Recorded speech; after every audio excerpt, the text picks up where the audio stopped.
As you know, I've been speaking at some length about Pope Francis's statement on the 13th of September, Friday 2024, that all religions are pathways to God. Well, does Jesus have anything to say about this? You might ask. Now, you might draw attention to particular points in the Bible which suggest most clearly all religions are not paths to God. Jesus says, I am the way, the truth and the life, and so on. So there's loads of stuff in the Bible. So what am I talking about here? Well, there's something I'm going to read to you which speaks expressly about different paths which one might take in life and which may or may not lead to God. It's a parable of Jesus himself. And 99% of you who are watching this video right now, before you've switched off, probably don't know this parable. 100% of Protestants and about 98% of Catholics don't know this parable. But before I read it, just want to set the scene. The parable is about the 10 Commandments, ostensibly. But in fact, it's broader than just the 10 Commandments. It's also about false religions, false ideologies. And you want to know, how is it there can be a parable of Jesus which you don't know about? Well, we'll get to that. We'll get to that if you carry on tuning in. Which I understand, I can be boring as sin and you won't want to do so. 10 Commandments. Now, who has the 10 Commandments? Which religion does? Excuse me. Which religion does? Well, do the Muslims actually know? In their Quran, which goes on quite a bit about Moses, there's no Sinai events, no reception of the law, no reception of the 10 Commandments. Whoever wrote the Quran, or whichever persons, I should more accurately say, wrote the Quran over the period of time that it was written, they didn't seem to have a knowledge of Sinai and the bestowal of the law, or it was inconvenient to their project. Whatever. It's not there, and the Muslims don't have an awareness of the 10 Commandments, except insofar as they read the Bible. So that's them. Buddhists, Hindus, well, they certainly don't have the 10 Commandments. I mean, at least Islam is a Christian heresy. A Catholic heresy, yes. My born-again Christian friends get excited. Oh, he's admitting it. It's connected with Catholicism.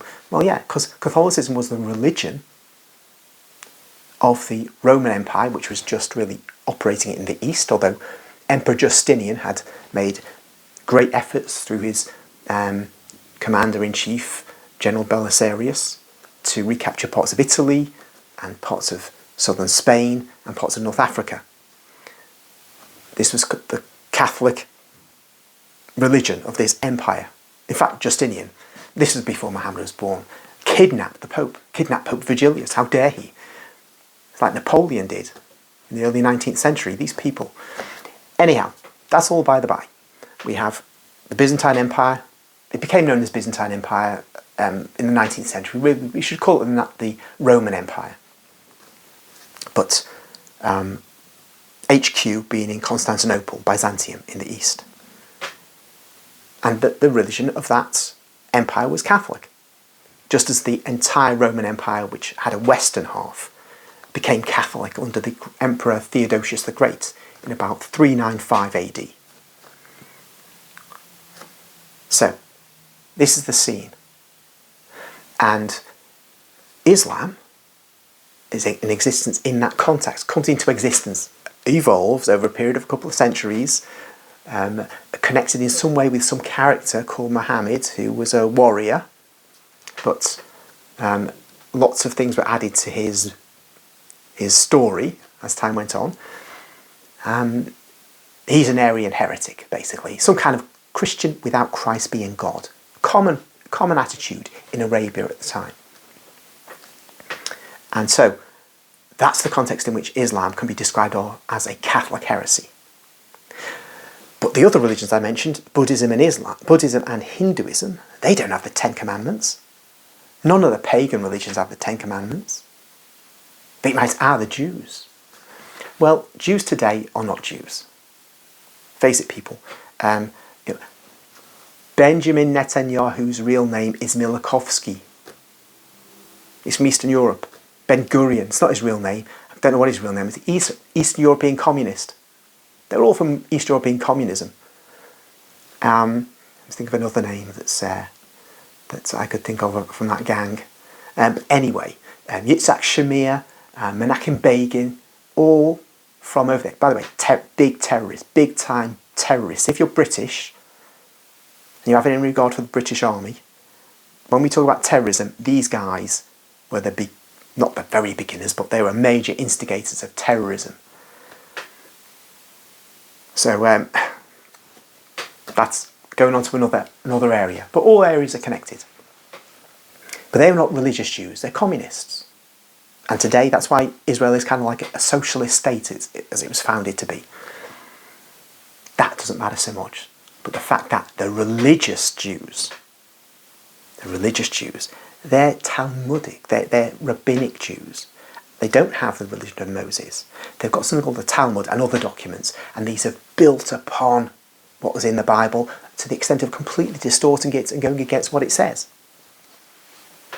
You know, for example, that a Jew today is a Jew if his mother is a Jew. But in the Old Testament, it was if his father was a Jew. But that's the smallest issue. In terms of moral teachings, they've gone way past the Old Testament.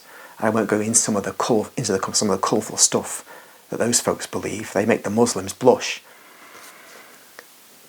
But what matters is that they're doing, in a big way, what Jesus accused them of starting to do, which they'd already been doing in a big way at his time.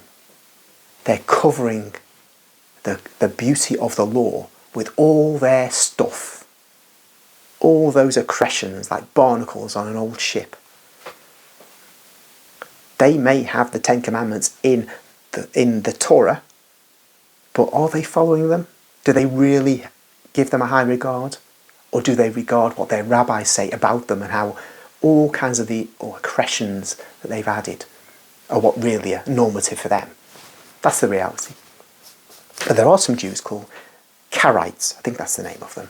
They say they're Bible only, kind of like Quran only Muslims, or you go born again Christians who are watching, Bible only Christians. But Karaites, they allege they're Bible only. But that's just like being a Quran only Muslim. It's not really tenable. You can't know the Quran without the hadith, the traditions. It all falls apart. And the Karaites, their position really falls apart without some traditions about the Bible that they have. So they have the Ten Commandments, but they'll have a way of interpreting them, which is unique to them.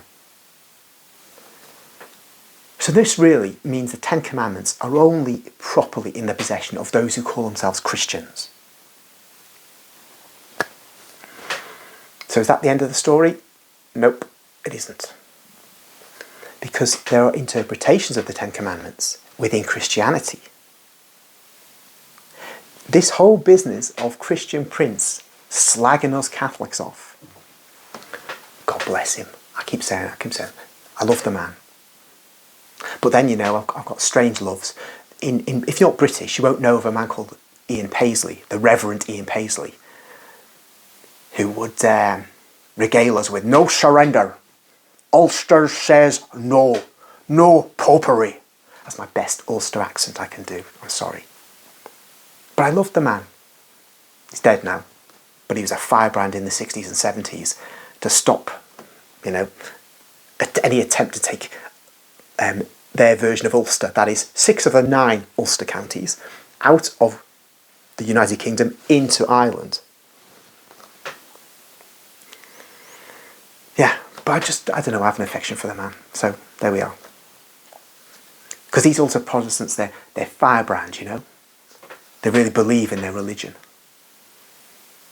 Nothing worse than dishwater religion like Anglicanism. So, you can do something with somebody who really believes in what they say, really believes in their religion. Well, with the Protestants, you Protestant guys, you born again Christians, you have an understanding of the Ten Commandments, which says, for example, as Christian Prince said, we Catholics are worshipping, well, he didn't say we're worshipping idols. He said we're kissing idols. I think he's implying we're worshipping them. Pictures, statues, all this kind of stuff. I did a video separately responding to that from the Bible. And as someone has also said, Joshua bowed down before the Ark of the Covenant, upon which were two golden angels. Bowed down before the Ark of the Covenant. That's Joshua, second in command to Moses. What would you make of that? But nonetheless, we Catholics are breaking the Ten Commandments according to Christian Prince, and breaking the Ten Commandments according to Protestantism. Well, I wouldn't say Anglicanism because they have statues. They're so fluid. It's amazing. Though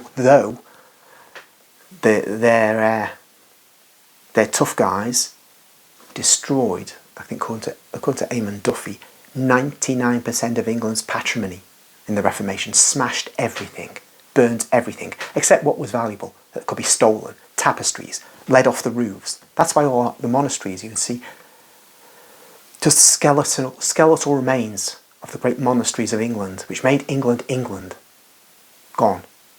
Because of stealing led off the roofs, stealing stonework. We don't ask the Anglicans for our stuff back. We don't ask them for compensation. And they don't offer an apology.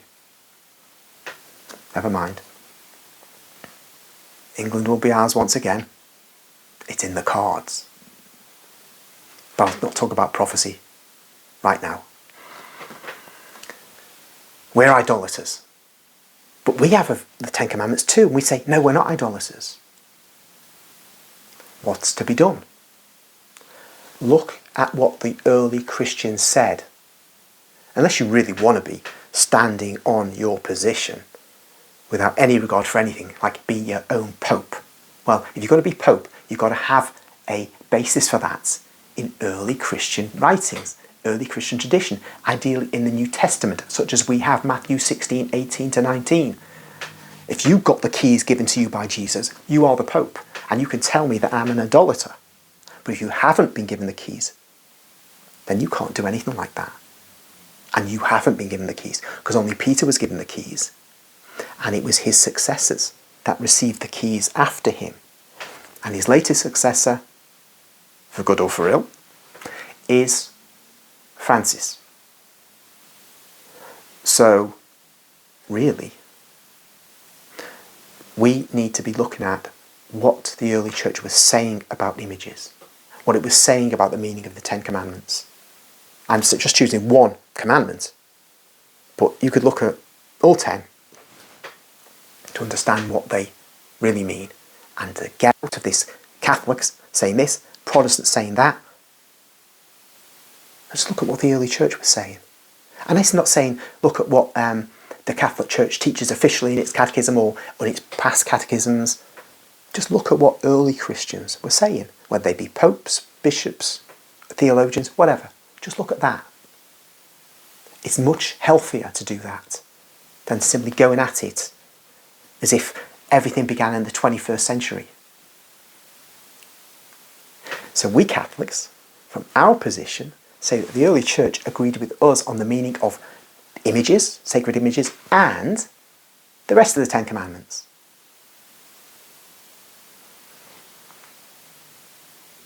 So my thesis is that only in the Catholic Church do you find a proper understanding of the Ten Commandments.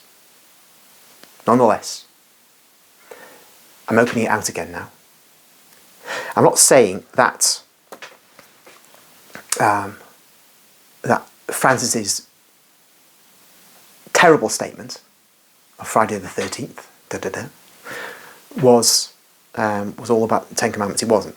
But this is really connected with the parable, which is about the Ten Commandments ostensibly, but it's about other things. When you really look at this parable, I'm going to tell you. But we, let's say, for example, you were to say, going to Francis now, all religions are acceptable. I tell you folks, a little secret, don't tell anyone else. I was umming and ahhing about becoming a Satanist just the other day. In fact, in August 2024, I was thinking about becoming a Satanist. I thought, no, I looked at the catechism, it's not in there, permit me to do that at all. But still, I'm still thinking I'm on the fence, you know. And, because, you know, why not? They don't, not the militant atheists, not the militant Satanists, of course, the nice ones. The ones who want human liberation. Those guys. And I thought, no, probably can't do it. But then Francis said, on September the 13th, all religions, didn't say a few, didn't say most, didn't say only the good ones. He said all religions lead to God, or paths to God. Phew, I thought, so I can become a Satanist now. Now, I'll tell you, I didn't really have that thought process. But can we really say that a Satanist who has a religion is not therefore on the path to God? You might say, gosh, that just shows that Pope Francis was wrong to say what he said. But I want to take you back. Protestants won't know this. And you see, I'm giving you ammunition here, folks, but it doesn't matter, because I'm in the true religion. You're not. God bless you. You are totally loved by Jesus. And he wants you to be Catholics. And I'm sure a lot of you are going to die Catholic. So if you don't know it yet, you'll deny it completely. But I'll tell you something. We had a council, call it the 21st Ecumenical Council. The first one being Nicaea of 325 AD. The 21st was from 1962, October 1962 I think, until 1965. And there, many decrees were promulgated, one of which was called the Decree on Religious Liberty. And it said there that, and this is a corollary of what Francis was saying, I think, if taken wrongly, that there should be general freedom in the state to espouse whatever religion you want according to your conscience, in accordance with the common good. But the common good is not really defined. So if I espouse a kind of, what in England you might call a liberal democrat version of Satanism, as opposed to a hardcore version, that is, I don't go around, human sacrificing here, there and everywhere, or stealing people's pets, then why can't I be a Satanist according to this teaching on religious liberty? So I can actually go back to the mid-1960s to justify my position of my theoretical position of wanting to be a Satanist. This is not good, is it? But here's a problem, and this is now for Catholics, it's a kind of more a Catholic issue here. The Second Vatican Council, when it talks about the common good, it was vague. Now I would say, no way can Satanism be allowed in the state. It's contrary to the interests of the state, the good state, and thus the common good. So it would have to be interdicted. But that isn't said. With the council closing in 1965, it formally closed in 1965, so the council is finished now. It wasn't left open-ended, as the First Vatican Council had to be left because of the incursion of foreign troops, because it was the Franco-Prussian War at the time. the First Vatican Council had to be closed when the Second Vatican Council was taking place, not for 90 years later. The Second Vatican Council is closed, but in a sense it isn't. It's open. These documents, so many of them are open. Open to what? Open to interpretation. Open to the kind of daft interpretation I made just now. But nonetheless, it can be said to be rational as an interpretation. What we need is perhaps not another council. Perish the thought at this stage of affairs. We need a holy pope to instruct the Congregation for the Doctrine of the Faith, formerly the Holy Office, formerly the Inquisition Protestants.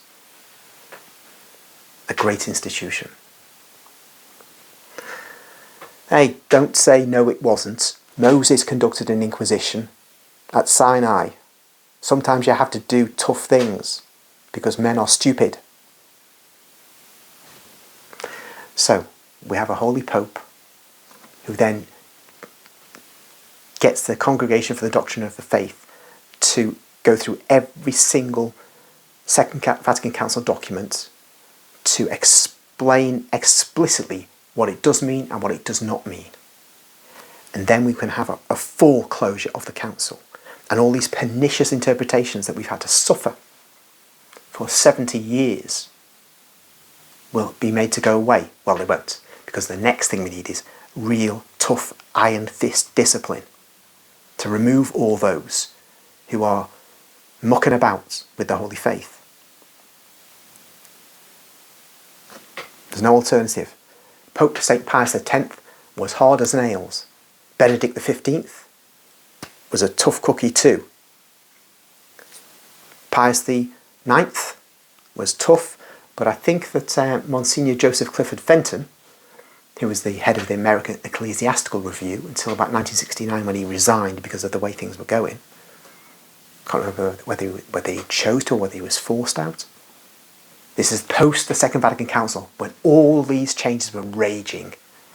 He said that popes after Pius X softened the line.